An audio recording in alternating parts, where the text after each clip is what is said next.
Lok Sabha speaker को लिखा है, उसमें आपने कहा है कि जो सेंगोल रखा गया है सदन में उसको हटा देना चाहिए, उसकी जगह संविधान की एक प्रति स्थापित की जानी चाहिए। इसके पीछे आपकी क्या जो है मंशा है, क्या पॉइंट ऑफ व्यू है आपका? देखिए, हम अम्बेडकरवादी हैं और बाबा साहब डॉक्टर अम्बेडकर ने संविधान लिखा है।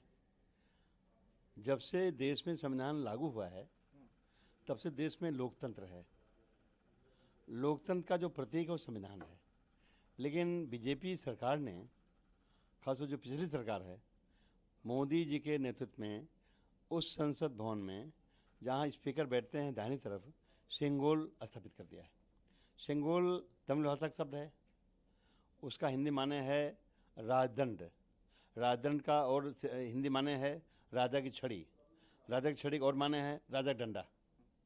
कभी राजा जब अपने दरबार में बैठता था तो फैसला करता था, एक डंडा पीटता था, छड़ी पीटता था।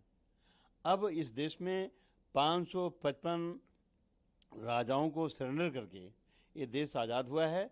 और अब हर वो व्यक्ति, चाहे महिला हो चाहे पुरुष हो, अगर बालिग है और वोट का अधिकार रखता है तो उसके एक एक वोट से इस देश में शासन प्रशासन चलेगा, ये तय हो गया है।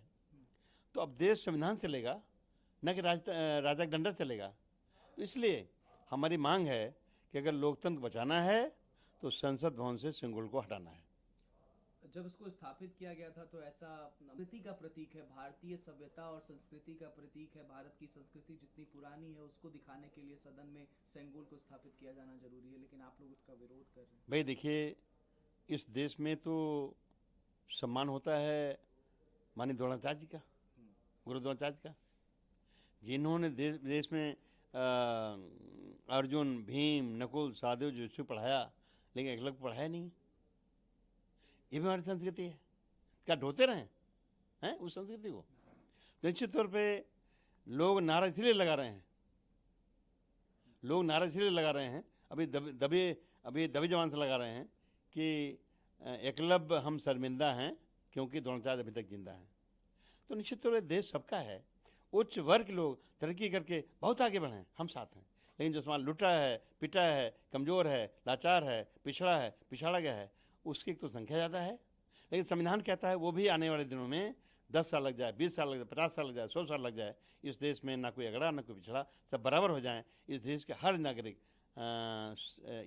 नागरिक बराबरी और इंसान ज़िंदगी जीने मौका पाने लगे, ये हमारा संविधान कहता है। तो आप कह रहे हैं कि द्रोणाचार्य सरी के तमाम ये संस्कृति सभ्यता में गुरु रहे हैं, उनको भी हटा देना चाहिए, उनके बारे में भी नहीं पढ़ना चाहिए? निश्चित तौर पे ये देश स्वतंत्र है। ये देश पुरानी प्रॉपर्टी जो गैर बराबरी को बढ़ावा देते हैं नहीं चलेगा। ये देश सबका है।